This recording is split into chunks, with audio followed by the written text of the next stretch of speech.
Bien-aimés dans le Christ, que la grâce de Jésus-Christ notre Seigneur, l'amour de Dieu le Père et la puissance du Saint-Esprit descendent maintenant sur nous pour nous aider à méditer cette parole afin qu'elle puisse porter du fruit dans notre vie pour la plus grande gloire de Dieu et le salut de nos âmes.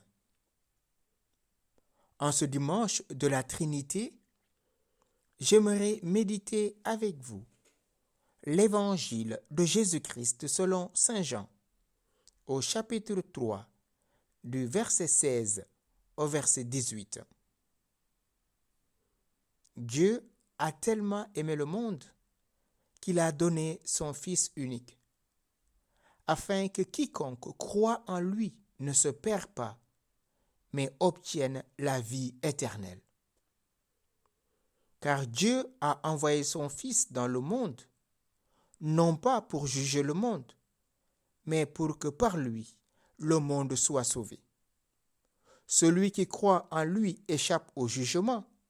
Celui qui ne croit pas est déjà jugé, du fait qu'il n'a pas cru au nom du Fils unique de Dieu.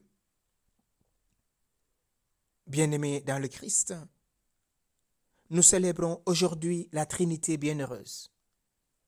Et à travers cet évangile, nous est dévoilé l'amour que Dieu porte à l'humanité tout entière.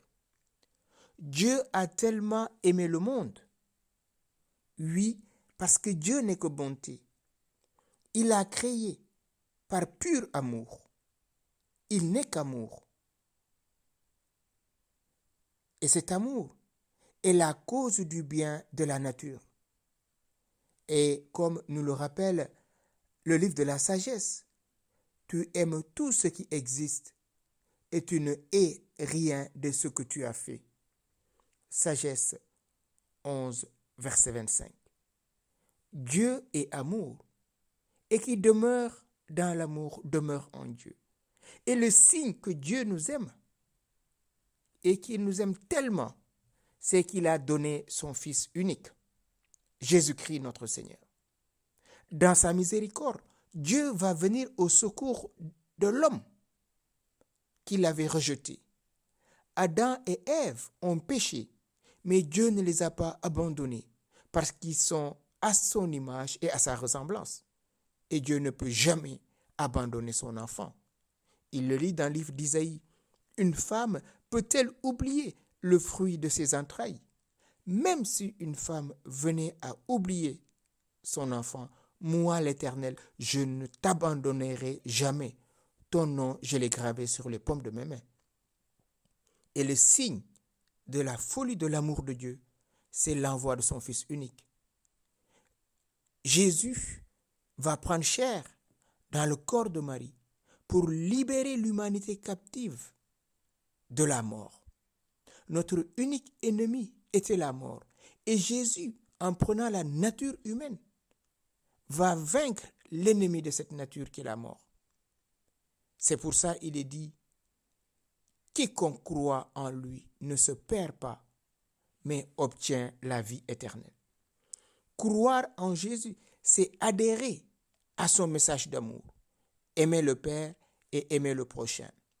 Malheureusement, beaucoup d'entre nous disent qu'ils aiment Dieu, ce qui est très vrai. Ils ont une pratique rigoureuse de la foi. Mais hélas, parfois la charité manque. Quand nous gardons de la rancune dans notre cœur, quand nous ne pardonnons pas, pouvons-nous dire que réellement nous aimons? Comme dit Saint Jacques, peut-on aimer Dieu et détester sa créature? Une source peut-elle être douce et amère? Peut-on glorifier Dieu et maudire sa créature?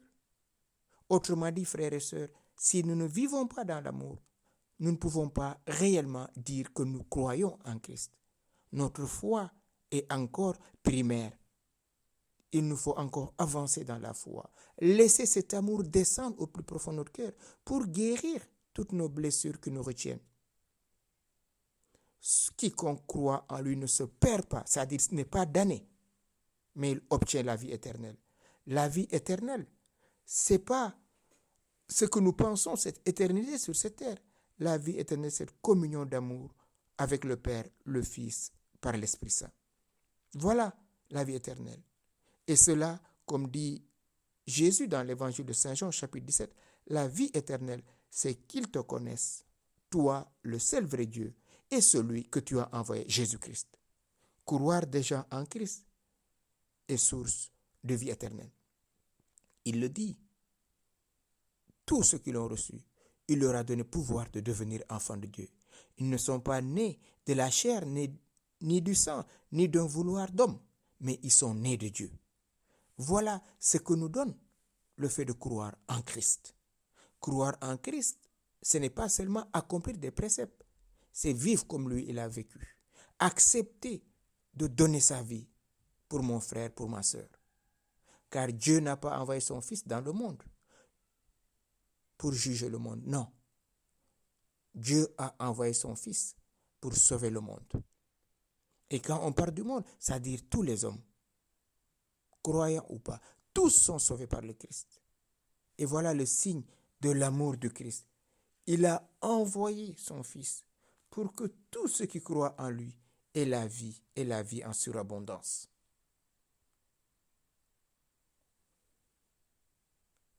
Mais il a envoyé son Fils pour sauver le monde. Le jugement, c'est quoi? C'est celui qui rejette l'amour du Christ, celui qui ne veut pas être sauvé. Même ceux qui ne veulent pas être sauvés sont sauvés. Il leur appartient qu'à entrer dans la vie éternelle.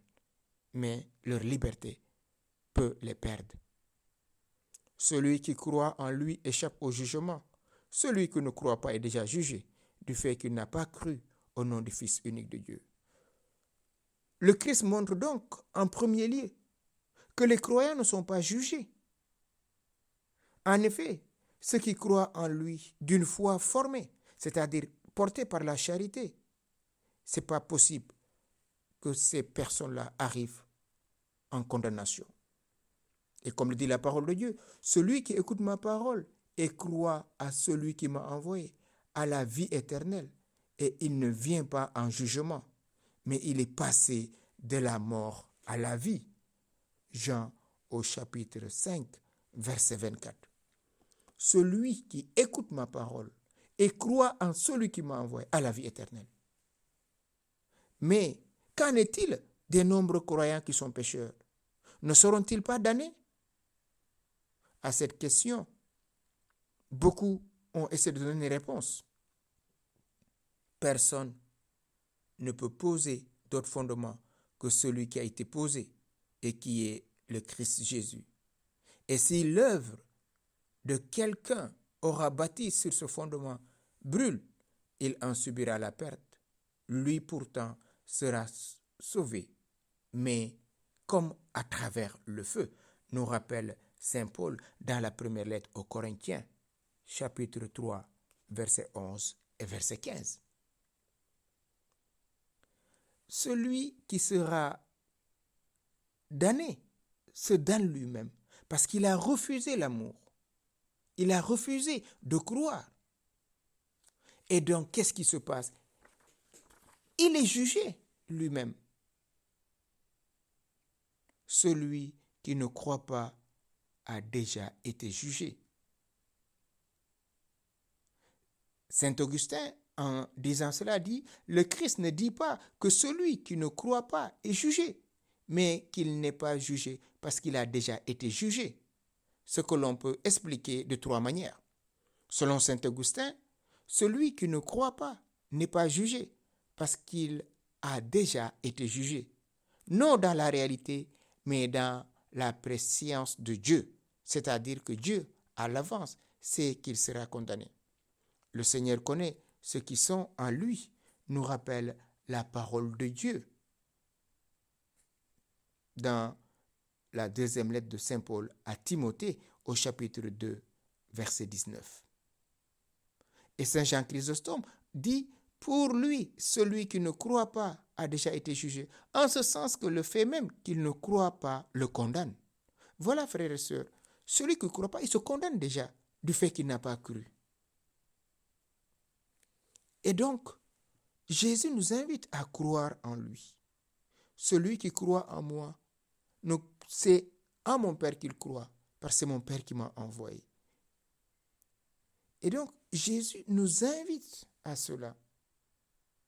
Celui qui croit à la vie éternelle. Autrement dit, il suffit d'adhérer au Christ, de vivre de la vie du Christ. Et on est sauvé. La plupart des gens me disent, mais et ceux qui ne connaissent pas le Christ, est-ce qu'ils seront sauvés? Oui, ils seront sauvés. Parce que tous les hommes sont sauvés par la mort, la résurrection du Christ. Maintenant, ceux qui ne sont pas croyants, ils ont ce qu'on appelle la conscience. Ils seront jugés s'ils appartiennent à une autre religion. Les Juifs par la Torah, les musulmans par le Coran et les non-croyants par leur conscience. Parce qu'en chaque homme, il y a la capacité de connaître le bien et le mal. Et tout homme qui fait le bien le fait sous l'influence de l'amour divin, car Dieu est amour.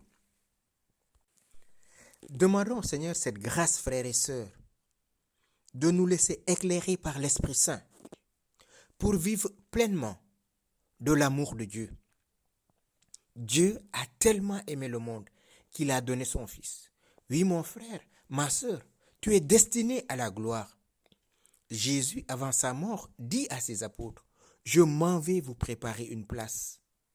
Et une fois que je l'aurai préparée, je reviendrai vers vous. » Jésus revient vers nous pour nous faire participants de sa divinité. Acceptons dès aujourd'hui, frères et sœurs, de mourir à notre péché, de pardonner à ceux qui nous ont offensés et de demander pardon à ceux qu'on a offensés. Car la vie a du prix, et le prix, c'est Jésus qui l'a versé en donnant son sang jusqu'à la dernière goutte d'eau et de sang. Demandons-lui en cette fête de la Trinité, par la prière de la Vierge Marie, elle qui a su dire oui toute sa vie, qu'elle nous aide à dire oui à la Trinité. Que la gloire soit rendue au Père, qui a tellement aimé le monde jusqu'à donner son Fils.